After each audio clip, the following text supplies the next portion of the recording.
pensado em algumas coisas, desde o meio do ano passado, mais ou menos, e aí no final do ano aconteceram algumas coisas e me fizeram pensar novamente sobre isso.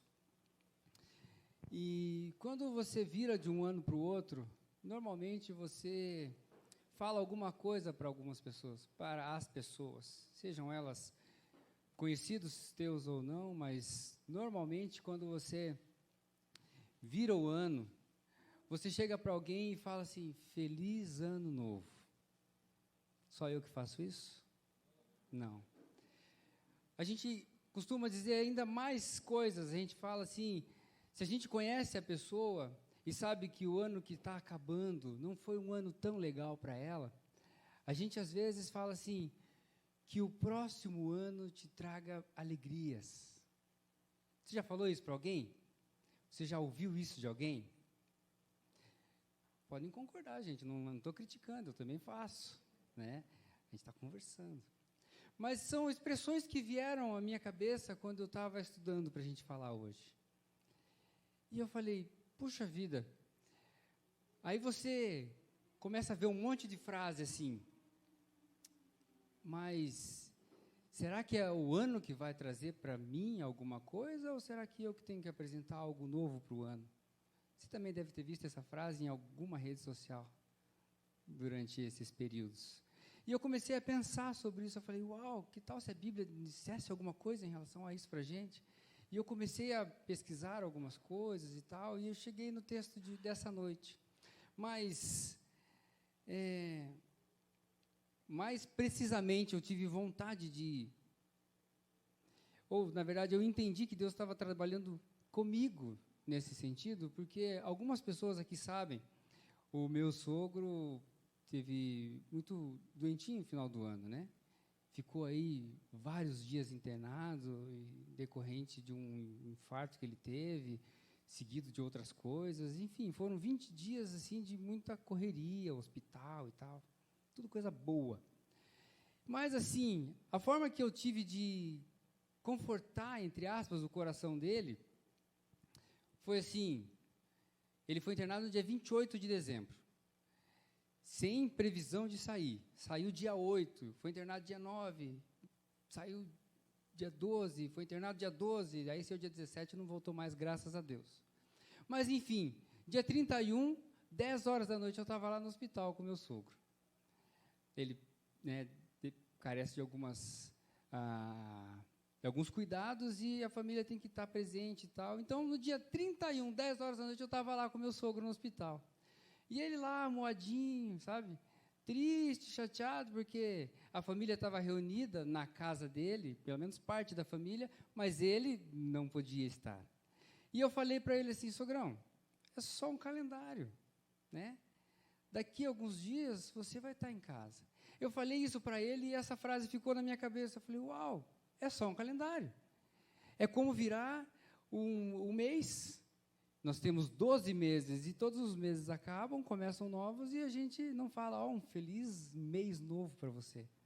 Ou daqui a pouco vai dar meia-noite, ou 11h59 e eu não vou falar para você, um feliz domingo para você, a não ser que você seja adventista, a gente fala daí, um feliz sábado, eles falam. Só um comentário. Mas ninguém tem esse costume de falar, olha, virou o mês, uau, que o próximo mês, então, seja bom para você, a não ser que você trabalhe por comissão. Mas, assim, não é comum da gente fazer. E eu pensei, uau, por que a gente fala isso para o ano? Né? Porque é costume, porque a gente aprendeu, porque a gente tenta talvez não seja a palavra certa, se iludir com aquilo que a gente está falando, mas a gente cria uma expectativa acerca do ano, e a gente esquece que quem vai estar no ano todo somos eu, você, e Deus controlando e cuidando de cada passo que a gente dá. Pensando em tudo isso, foi que eu cheguei no texto de Lucas 2, que a gente vai ler. Se você já quiser ir achando, Lucas capítulo 2. Tem toda uma cara de sermão de Natal, mas não é. apesar de a gente falar sobre o nascimento de Jesus nessa noite. E vindo para cá, curioso, eu estava pensando já no que a gente ia falar nessa noite, vindo para cá, na verdade eu estava tomando banho em casa e me veio uma ilustração na cabeça. Veja só, coisas de doido. Eu estava tomando banho e me veio a seguinte ilustração. Faz de conta que você é o ano de 2017. E você, então, está começando numa nova função. É coisa de doido, mas eu vou falar. E aí você fala assim, olha, eu sou o ano de 2017 e vim aqui me apresentar para vocês. Aí vocês falam assim, uau, esse ano vai me trazer coisas boas. E eu dei risada no chuveiro pensando, já pensou se tivesse o sindicato dos anos? Esse sindicato, então, esse ano, então, ia chegar no sindicato e ia falar assim, olha, o pessoal lá foi enganado, eles estão achando que eu vou levar alguma coisa para eles. A gente precisa criar uma estratégia para o pessoal saber que não somos nós quem damos nada para eles, e sim, eles podem dar para nós. É doido, mas eu pensei nisso tomando banho, resolvi comentar com você. Enfim, gente, o ano começou. O que tem de diferente do ano passado para esse ano até agora? Choveu. Talvez você tenha um pouquinho menos problema, talvez você tenha um pouquinho mais problema. Mas, se você pegar a nível Brasil, eu estava olhando o noticiário esses últimos dias e estava tentando acompanhar alguma coisa das rebeliões, dos presídios, das mortes, das coisas. Não dei conta de acompanhar tudo, porque a cada momento acontecem coisas novas. Ou seja, as coisas não mudaram muito. Se você for pensar em política, eu sou um zero esquerda em política, mas a política, ela nunca nos deixa na mão, porque ela sempre dá assunto para a gente, pelo menos no nosso país. Cada dia, se você ligar a televisão, se você acessar um jornal eletrônico ou no papel, você vai ter assunto, porque a nossa política ela é vasta e nos dá conteúdo para discussão, para conversar, para piada, para um monte de coisa. Ou seja, as coisas não mudaram muito.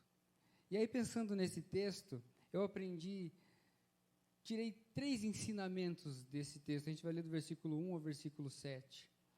E pensando exatamente nas 3 palavras que eu tirei desse texto, eu tenho um desafio para mim e para você nessa noite, porque eu fui desafiado quando eu comecei a estudar esse texto. E eu quero externar para você esse desafio que eu coloquei para mim mesmo. E eu coloquei aqui, que esse ano, eu e você, a gente se mova com mais intensidade na direção de Jesus Cristo. Amém? Eu acho que esse é o primeiro passo para quem quer colher coisas num futuro próximo ou não tão próximo. Acho que tem que ser um ano de crescimento pessoal, de busca intensa da presença do Senhor. Amém? Então, eu vou pedir para você já abriu, Lucas 2, do versículo 1 ao 7. Diz assim, o nascimento de Jesus. Naquele tempo, o imperador Augusto mandou uma ordem para todos os povos do império. Todas as pessoas deviam registrar-se, a fim de ser feita uma contagem da população. Quando foi feito esse primeiro recenseamento, Cirênio era governador da Síria. Então todos foram se registrar, cada um na sua própria cidade. Por isso José foi de Nazaré, da Galiléia, para a região da Judéia, a uma cidade chamada Belém, onde tinha nascido o rei Davi. José foi registrar-se lá porque era descendente de Davi. Levou consigo Maria, com quem tinha casamento contratado. Ela estava grávida, e aconteceu que, enquanto se achavam em Belém, chegou o tempo da criança nascer. Então Maria deu à luz ao seu primeiro filho. Enrolou o menino em panos e deitou numa manjedoura, pois não havia lugar para eles na pensão. Vamos orar?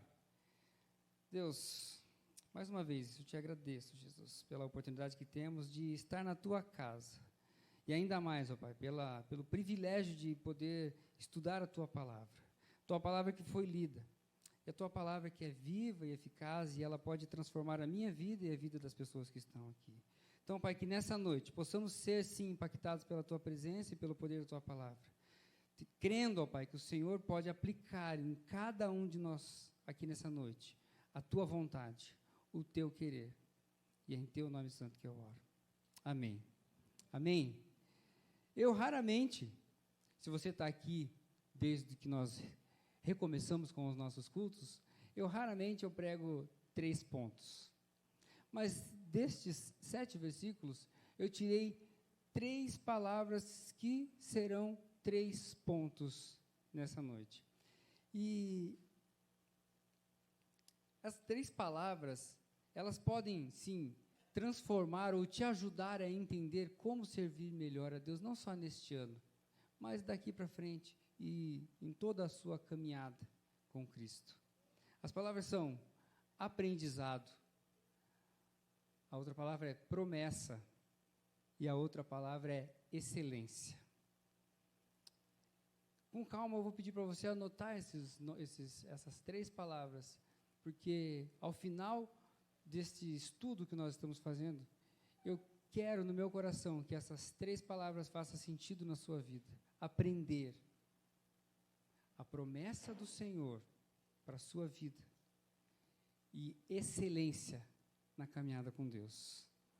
Se quisermos que e nós estamos falando então de um novo ano, se nós quisermos que o nosso novo ano, que já começou, seja um ano de bênçãos na nossa vida, um ano de transformações, um ano de vitórias, muito do que acontece e muito do que ainda acontecerá comigo e com você, dependerá das atitudes que nós vamos ter, das decisões que nós vamos tomar, das ações claras e práticas da nossa vida, que vamos ter em relação a nós mesmos e em relação às pessoas que estão à nossa volta.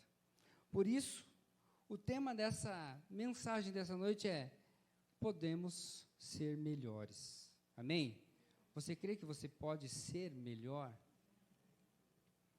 A primeira palavra, então, é aprendizado. O imperador, a gente conhece a história, não é uma história desconhecida, acho que para ninguém aqui. Então, a gente vai entender que o imperador decidiu um decreto. Eu preciso saber quantas pessoas estão debaixo da minha administração. Eu sou o líder desta região. A história vai dizer que debaixo de César Augusto tinha mais ou menos 150 cidades. Então, ele precisava ou simplesmente queria saber, em todo esse campo, quantas pessoas ele tinha debaixo da administração dele, debaixo do cuidado dele, debaixo da responsabilidade dele. Então, ele fez esse decreto. Diferentemente de hoje, o censo não bate na tua porta, não batia na tua porta, como hoje. Não faz uma ligação para você. Quantas pessoas moram na tua casa? Qual é a renda das pessoas que moram aí? Quantas pessoas são menores de idade, tal. Tudo isso que você já está cansado de responder ou de ver. E, às vezes, se você sabe que o cara vai te ligar, você não atende. Mas naquela época não tinha nada disso. Naquela época, a pessoa tinha que se deslocar até o lugar de origem dela.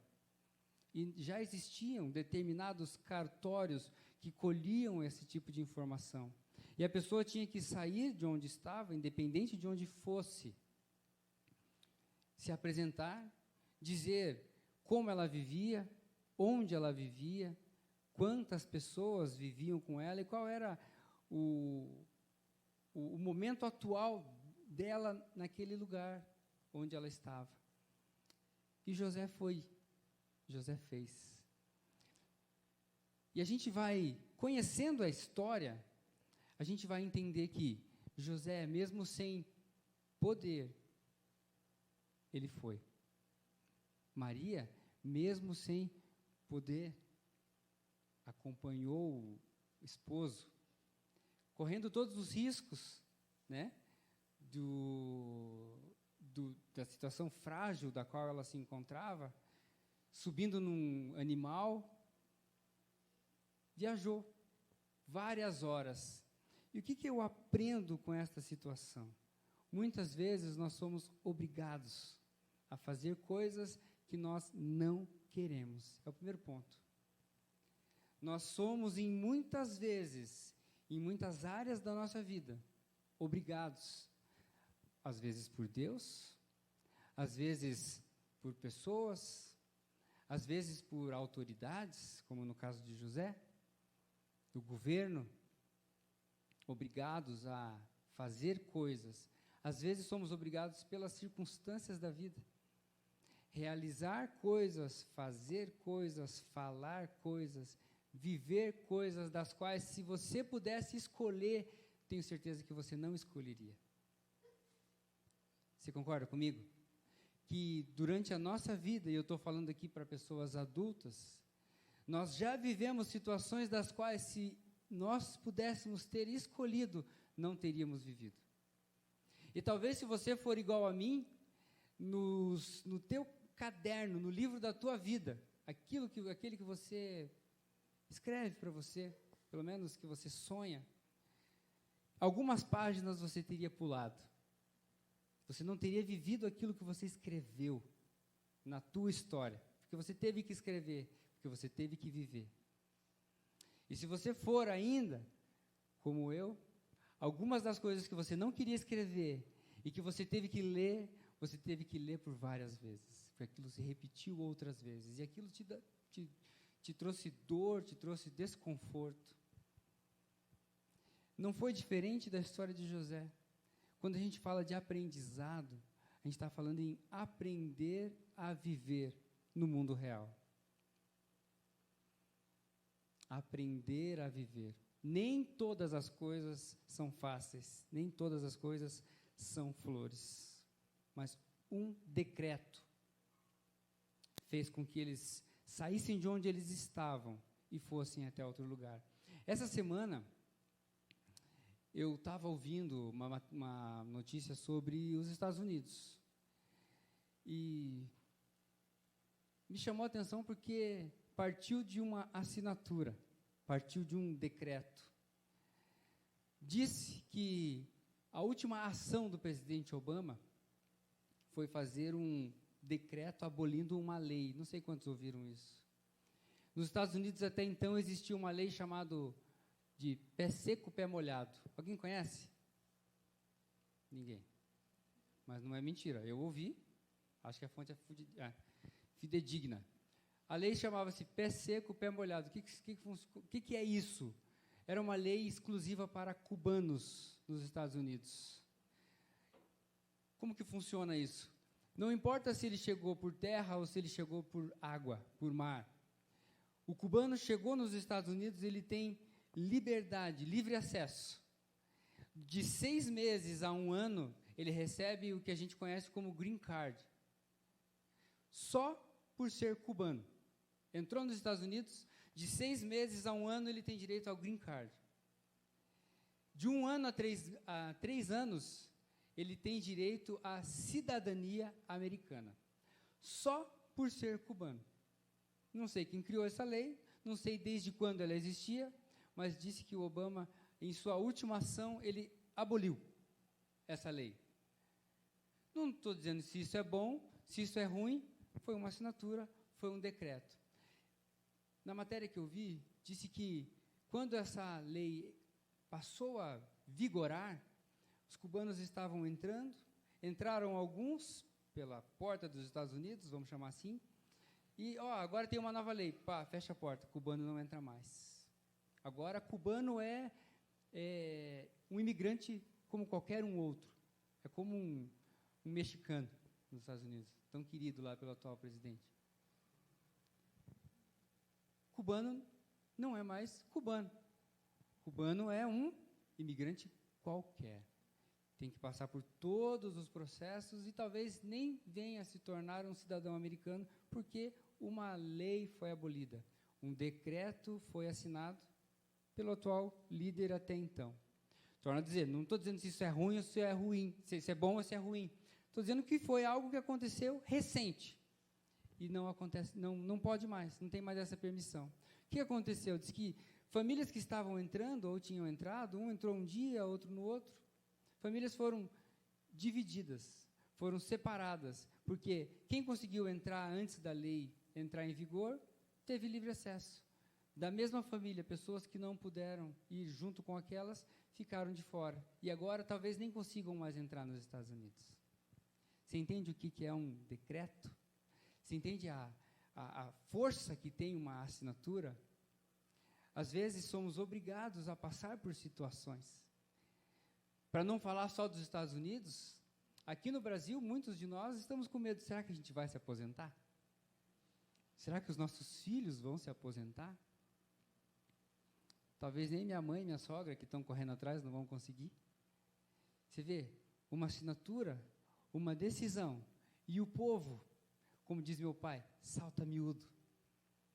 Passa por coisas e situação que não escolheram, mas tem que viver. E a gente tem que aprender. Sabe o que a gente aprende com isso? Quando a gente entende que nós estamos nas mãos do Senhor, o aprendizado mais importante que temos em torno de tudo isso que eu estou falando para você é que, primeiro, Deus está no controle da sua vida. Amém? Você crê que o Senhor está no controle da sua vida? Então, não importa o que aconteça, não importa o decreto, não importa a dor que você esteja vivendo por coisas que você não queria estar vivendo, Deus continua no controle da sua vida. Segundo, Ele ama você. Amém? É isso que nós precisamos aprender. Independente do que vivamos, independente de onde doa, Ele está no controle e Ele nos ama.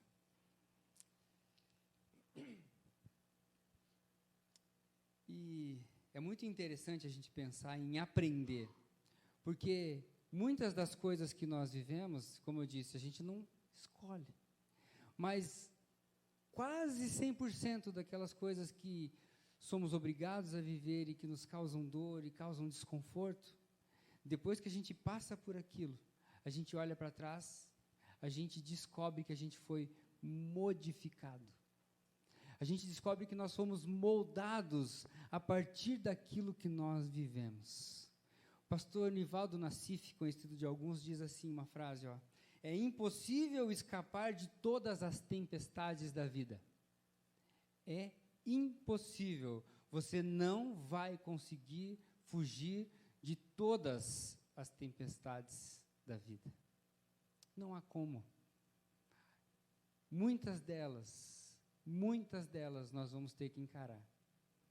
Algumas, a gente até vai falar assim, eu vou passar por essa. Eu quero. Outras a gente fala assim, eu não queria estar passando por essa. Mas a gente tem que passar. E depois que a gente passa, a gente olha para trás e fala, uau, eu fiquei um pouquinho mais forte depois que eu passei por essa. Amém? Você já viveu situações das quais você olha para trás e fala assim, se eu não tivesse vivido aquilo, hoje talvez eu não tivesse estrutura para viver outra coisa? Você já pensou nisso? Você já teve a oportunidade de avaliar a sua vida, avaliar as suas experiências e falar, apesar dos pesares, foi bom ter vivido aquilo, porque hoje eu posso talvez ajudar alguém ou tenho mais força para viver essa nova etapa da minha vida?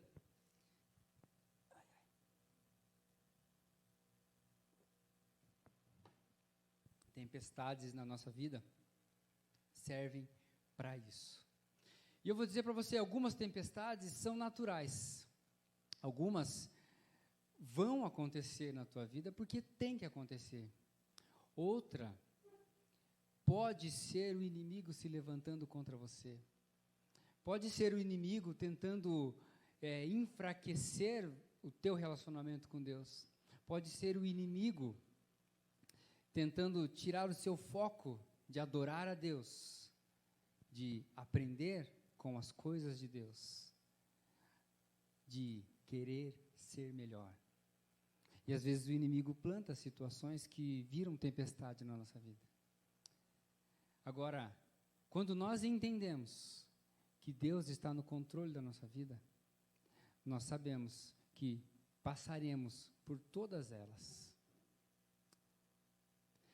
Porque todas as lutas que vivemos, como eu disse, fazem modificações em nós. Agora, é você quem vai decidir se essas modificações serão boas ou se essas modificações serão ruins. É você quem vai decidir se depois que você passar por uma tempestade, você se tornou uma pessoa melhor, ou se você se tornou uma pessoa pior, amarga, por conta daquele sofrimento, por conta daquilo tudo que te causou incômodo profundo. É você que vai decidir se, passando por essa fase, você vai se tornar uma pessoa melhor, modificada para o bem, ou uma pessoa pior, modificada para o mal, rancorosa, que vai, ao invés de levar bênçãos a partir daquelas experiências que você viveu, ou se vai levar maldição com a sua própria boca. Isso é importante a gente pensar. Mas se você lembrar que Deus está no controle, que Ele te ama, e que algo Ele está te ensinando, não tem erro. Se você souber disso, se você tiver isso no teu coração, isto vai te modificar, de alguma maneira, para o bem. E você vai se tornar uma pessoa melhor. Amém? Aprendizado. Essa é a nossa primeira palavra.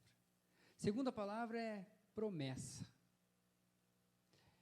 Quando nós aprendemos que Deus está no controle da nossa vida, quando nós aprendemos que sem Deus não somos nada, nós começamos a descobrir as promessas que Ele tem para a nossa vida.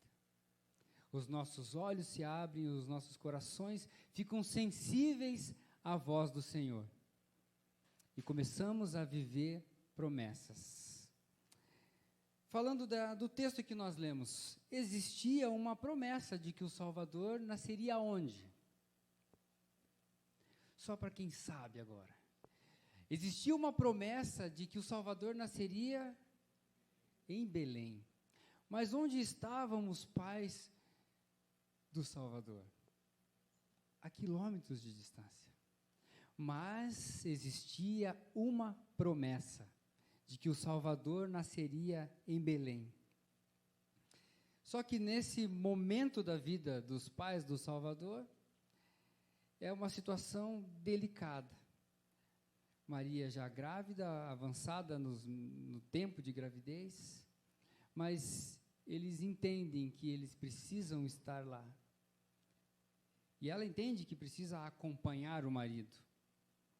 Então ela sobe num jegue, num cavalinho, num burrinho, e vai.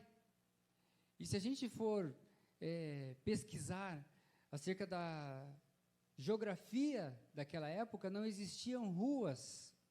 Então eles viajaram sobre o lombo de um animal por ruas que nem sequer existiam, mas andando por vales e montanhas e talvez pegando chuva, talvez sofrendo por dores. Nunca passei por uma gestação, é óbvio, mas vocês gostaram, né?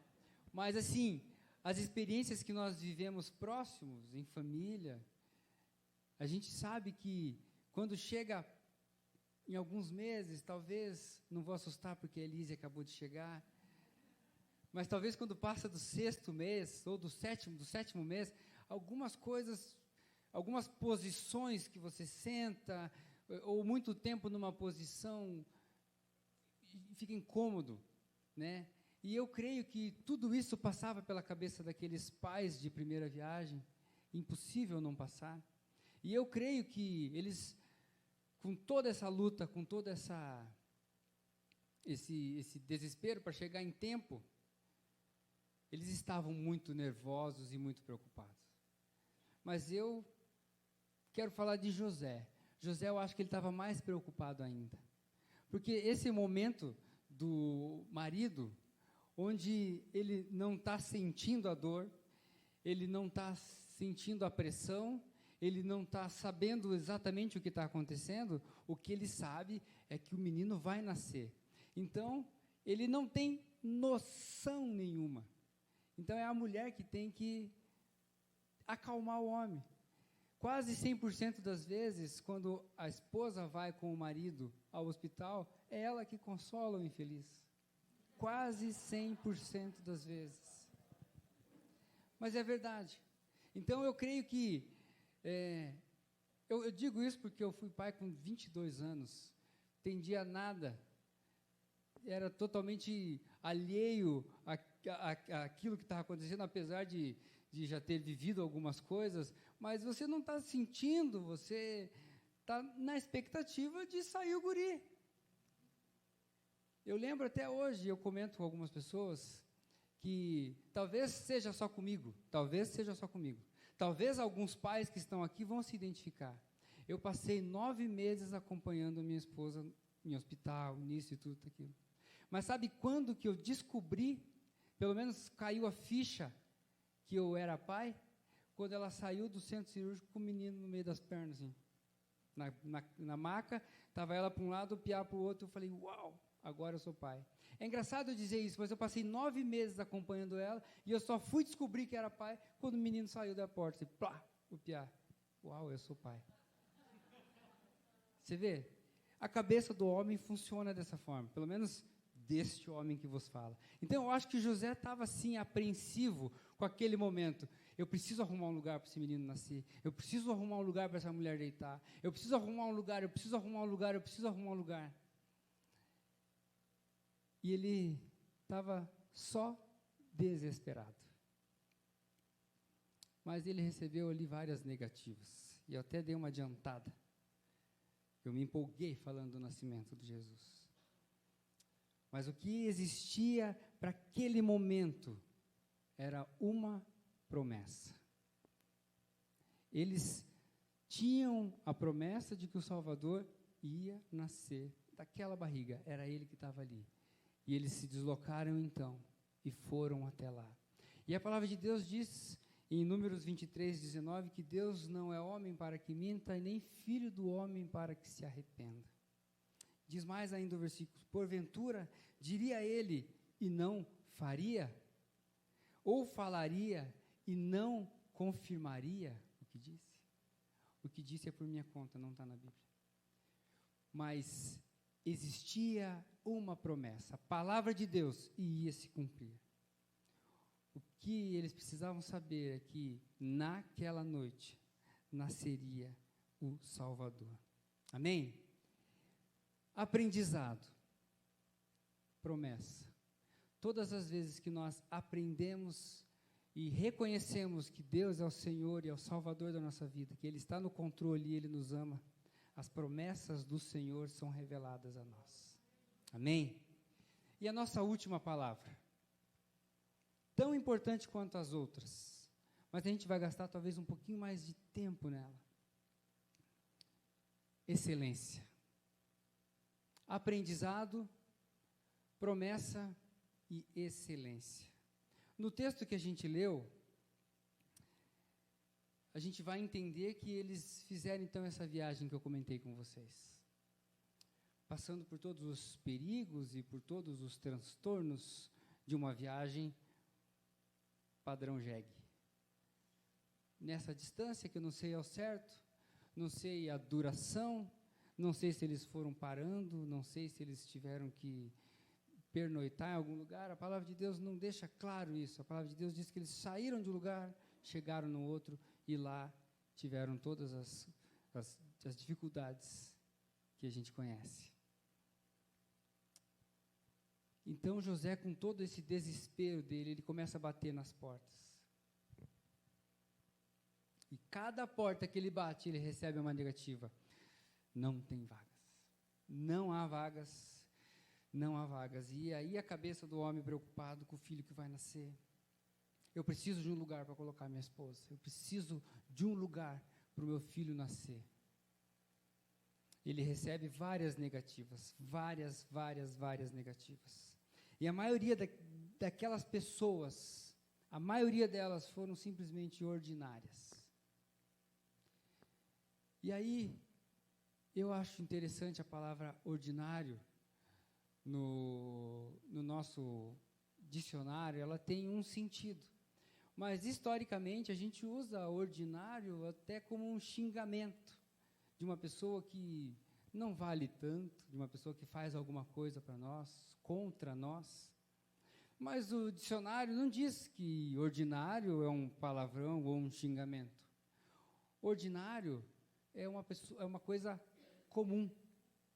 Ordinário diz respeito a fazer o que está ordenado, fazer o que é combinado. É isso que quer dizer a palavra ordinário. E por que eu estou usando essa palavra? Porque eu quero contrapor a ela uma outra palavra que, a despeito dessa que não é um xingamento, essa outra é um elogio, que é extraordinário. E quando a gente fala de excelência, a gente tem que buscar padrões diferentes na nossa vida. Ao ponto que várias pessoas foram simplesmente ordinárias naquela noite, e não há nada de errado, porque muitas delas talvez não tinham autonomia para tomar decisão, e quando você chega num lugar e está cheio, a pessoa vai dizer para você que está cheio. Então a pessoa, ela é ordinária, ela faz o que é combinado, ela faz o que é comum ao momento que ela está vivendo ou aquilo que está acontecendo. Não há vagas, tchau, né? Talvez faríamos a mesma coisa. Mas a palavra de Deus vai dizer de uma pessoa que foi extraordinária. Diferente das outras que fecharam as portas para eles. Mas teve uma pessoa, e a Bíblia é fantástica. A Bíblia, ela não vai dizer se era homem, se era mulher, não fala o nome, não dá característica nenhuma dessa pessoa. Mas a Bíblia vai dizer que teve uma pessoa que foi extraordinária. Ela falou assim, olha, a gente dá uma amplificada na história, mas talvez ela tenha falado assim, olha, eu não tenho um quarto para vocês, realmente está tudo cheio, mas tem um lugar que eu posso arrumar para vocês. Eu tiro dali alguns bichos, eu arrumo a serragem e deixo tudo ajeitadinho para que vocês possam deitar ali.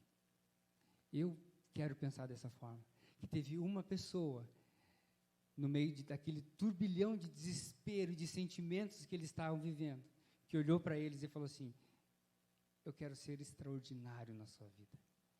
Eu quero ser extraordinário e fazer com excelência aquilo que me foi proposto. Ainda que não fosse o melhor lugar, ainda que eles não tivessem o aconchego que eles mereciam, eles tiveram um canto reservado, com toda a simplicidade, mas com toda a privacidade que o momento concedeu. E naquele lugar, depois de uma pessoa ter sido extraordinária, nasceu o Salvador. E quando a gente fala de aprendizado, quando a gente fala de viver as promessas do Senhor na nossa vida, a gente tem que ser extraordinário. A gente tem que viver com excelência aquilo que nós queremos ter com o Senhor. Nós precisamos ser diferentes, nós precisamos fazer diferença onde nós estamos. A nossa postura tem que ser com excelência enquanto filhos do Senhor.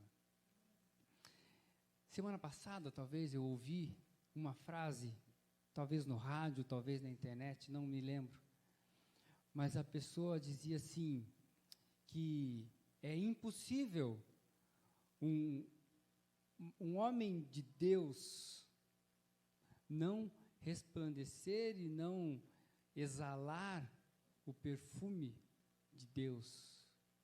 Você entende isso?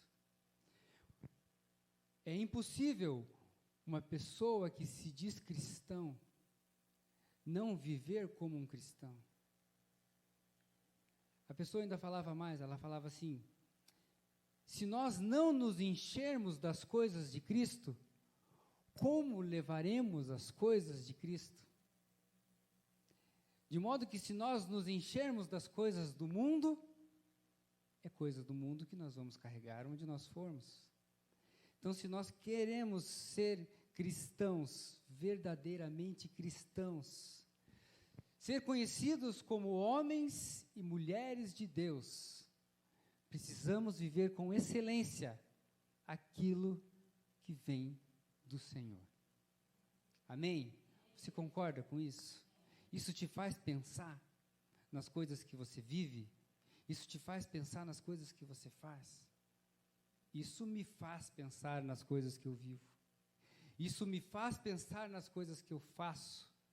E ainda mais, isso me faz pensar profundamente nas coisas que eu falo. Eu preciso viver com excelência. Eu preciso ser extraordinário. Porque a palavra de Deus está dizendo que um dia uma pessoa foi extraordinária num momento crucial. E a partir desse momento extraordinário dessa pessoa, o Salvador entrou. Nós precisamos ser extraordinários. Qual que é a lição que a gente tira disso tudo? Alguém um dia disse a seguinte frase. Eu não pesquisei para saber quem falou. Se alguém sabe, amém. Seguinte frase: faça o melhor que você pode com o que você tem nas mãos, até que você tenha condições melhores de fazer melhor. Faça o melhor que você pode com o que você tem nas mãos, até que você tenha condições melhores para fazer melhor. Sabe o que eu aprendo com isso? Eu aprendo assim,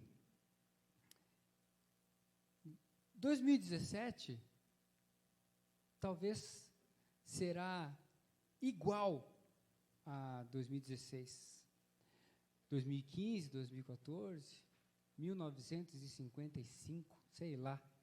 Ele pode ser e talvez será igual, se eu e você não pararmos de reclamar por causa das coisas que nós não temos e começarmos a dar o nosso melhor a partir daquilo que temos nas nossas mãos. É isso que eu aprendo com essa palavra de Deus. Excelência é fazer o nosso melhor a partir daquilo que eu e você temos nas nossas mãos e deixar de olhar para aquilo que o outro tem e fala, eu não vou fazer melhor porque eu não tenho aquilo que essa pessoa tem.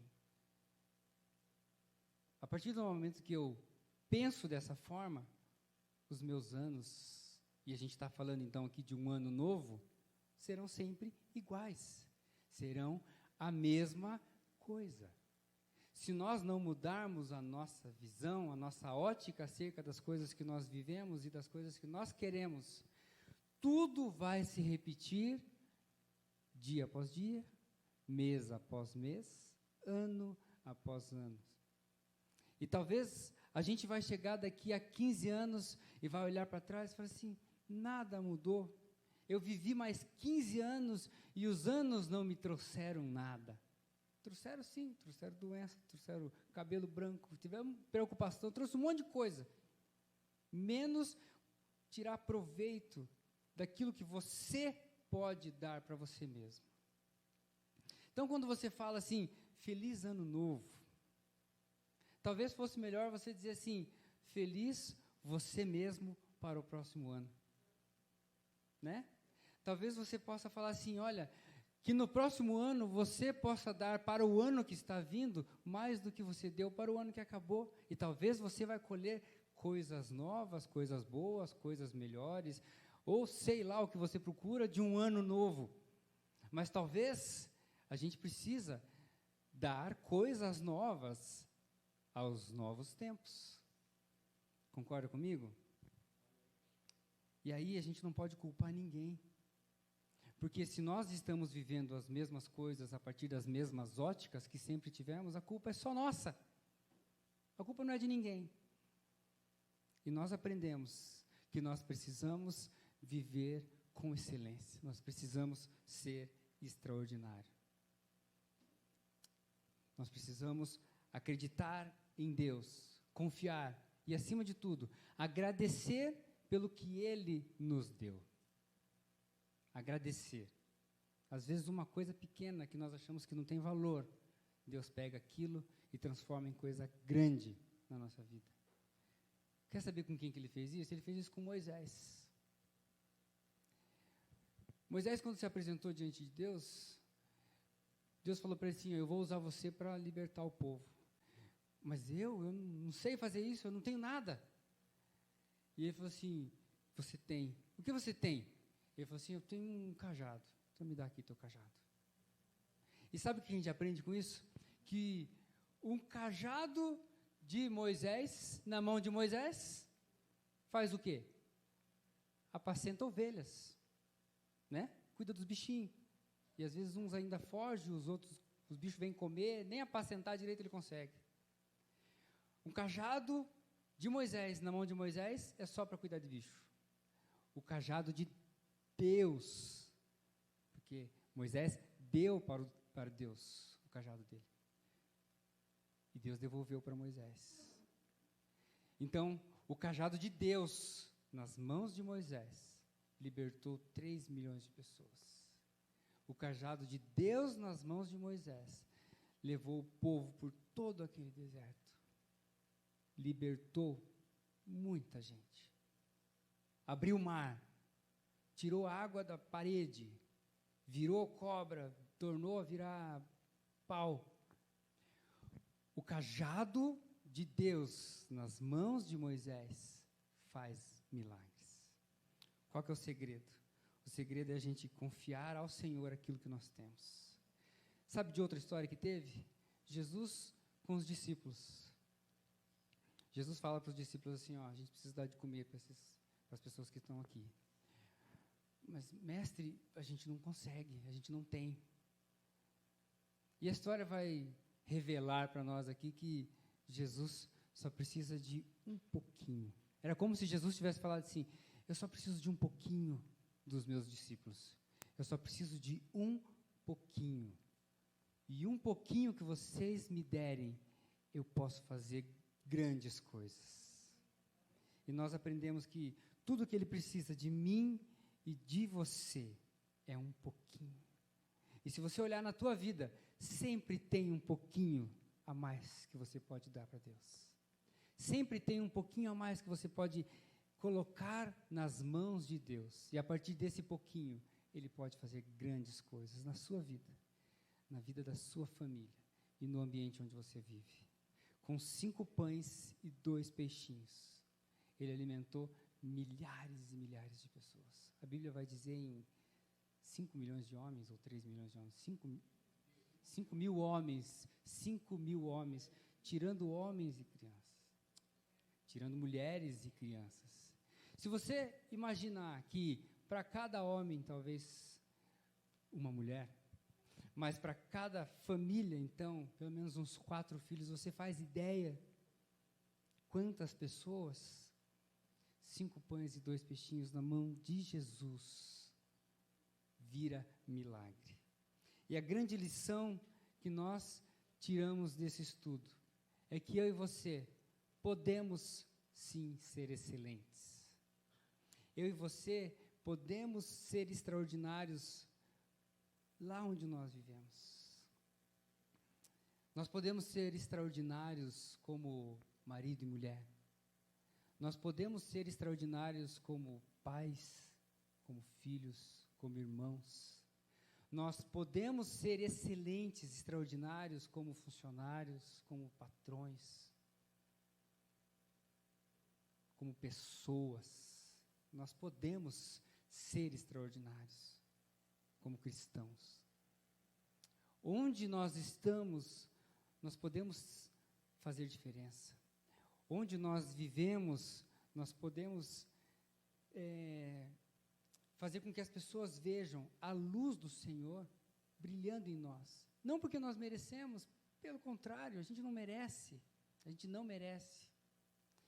Mas eu gostaria muito de chegar ao final deste ano, que está começando. Hoje é dia 21, nosso primeiro culto do ano. Tantas coisas eu e você sonhamos para esse ano. Tantas coisas eu e você planejamos, profissionalmente, pessoalmente, espiritualmente. Tantas coisas. Mas eu, Vaguinho, eu gostaria de chegar lá no final do ano e falar assim, uau, eu pude ser um pouco mais excelente na minha vida com Cristo. Eu pude ser um marido melhor, eu pude ser um pai melhor, mas talvez a gente só vai saber disso se as pessoas disserem para nós.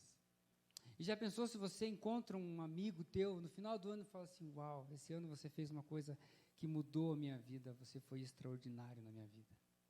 Esse ano você me falou uma coisa que eu não esperava que viesse de você, mas aquela palavra que você falou para mim mudou a minha história, porque então você foi extraordinário na vida de alguém.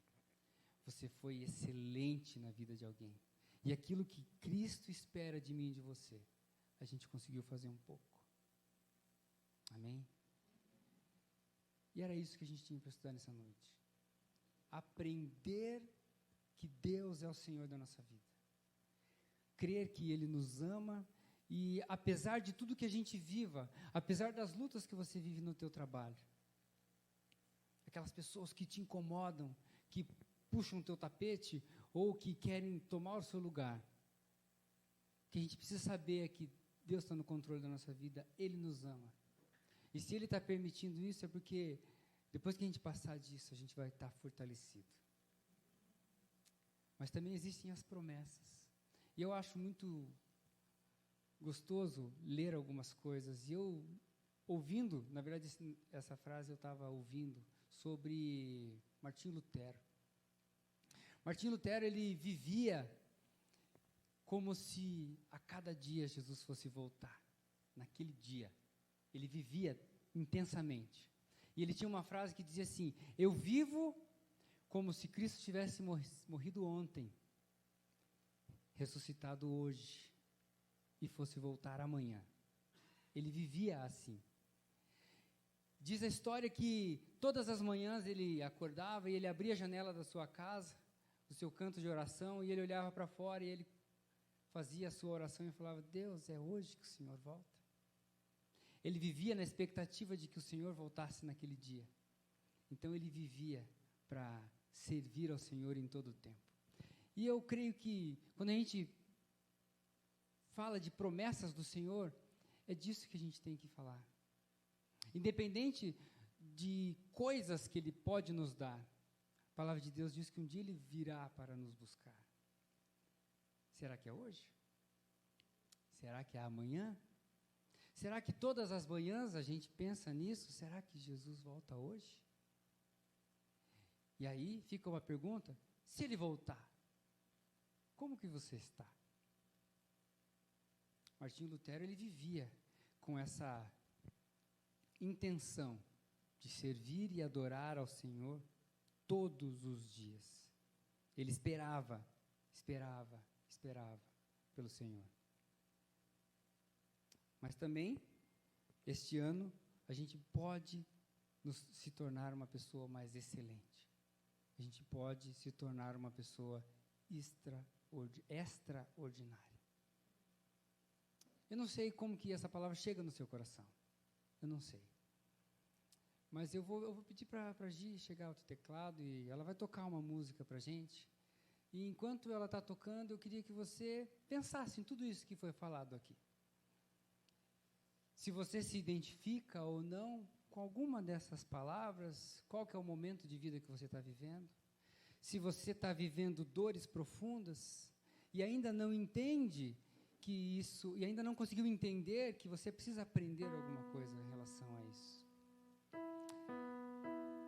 Alguns meses atrás, conversando com algumas das pessoas aqui que acompanharam de perto alguns dos nossos dilemas pessoais, eu lembro de ter comentado assim algumas vezes que a minha oração era, Deus, eu sei que eu preciso aprender alguma coisa. Eu só peço que seja rápido. Eu só peço que eu aprenda rápido. Eu acho que eu não sou tão lesado assim, Deus. permita que eu aprenda rápido para que eu passe. E aí, passaram-se já alguns meses, talvez um ano, e aquelas crises que a gente viveu, pessoais, eu olho para trás assim e falo, uau, eu consigo tirar lições daquele tempo. Então, se você está vivendo um momento de dor, de angústia, de sofrimento, sei lá, sem respostas, eu tenho para dizer para você, creia no Senhor. Ele está no controle da sua vida. Ele te ama. Eu não sei quanto tempo vai levar para você obter respostas e finalmente olhar para trás e falar, eu aprendi alguma coisa com aquela fase, com aquele meu momento de vida. Mas a minha oração é que o Senhor se revele todos os dias no teu coração e que você ouça a voz dele. Sempre, sempre, sempre. Você ouça. Mas nunca deixe de reconhecer que ele é o Senhor da sua vida. Nunca deixe de entender que ele te ama e ele quer o teu bem acima de todas as coisas. As promessas do Senhor se cumprirão na sua vida. Se você tem promessas do Senhor e você crê que elas são do Senhor, elas vão se cumprir. Porque a palavra de Deus diz que ele não é homem para que minta, nem filho do homem para que se arrependa daquilo que ele jogou para você. Se ele já escreveu algo no livro da vida para você, aquilo vai se cumprir. E ele não precisa que as circunstâncias melhorem. Uau, agora as coisas começaram a ficar boas, eu acho que agora Deus vai fazer. Deus não precisa disso. Ele pode transformar o caos em bênção de um segundo a outro. Então, se você está vivendo um momento de caos e espera do Senhor uma promessa que Ele já te deu, creia, Ele vai se cumprir. Mas nessa noite Ele espera que você também dê um passo, que você decida, que você, neste ano, queira ser uma pessoa melhor. E o tema dessa pregação é: nós podemos ser melhores. O convite do Senhor nessa noite é: você quer ser uma pessoa excelente nesse ano? Você quer ser uma pessoa extraordinária e quem sabe fazer diferença na vida de alguém? Se isso bate forte no teu coração, eu vou te convidar para você ficar de pé e a gente vai orar. Se você quer nesse ano se tornar uma pessoa melhor, se você quer nesse ano se tornar uma pessoa excelente a partir daquilo que Deus colocou nas tuas mãos, e aquilo que Ele te deu, você vai dar o seu melhor a partir daquilo que você tem. Nessa noite eu coloco a tua vida diante do Senhor. E nós vamos clamar a presença do Senhor, nós vamos implorar que Ele nos ensine e que no meio de todo o desespero que a gente viva, a gente consiga ouvir, a gente consiga entender e que a gente aprenda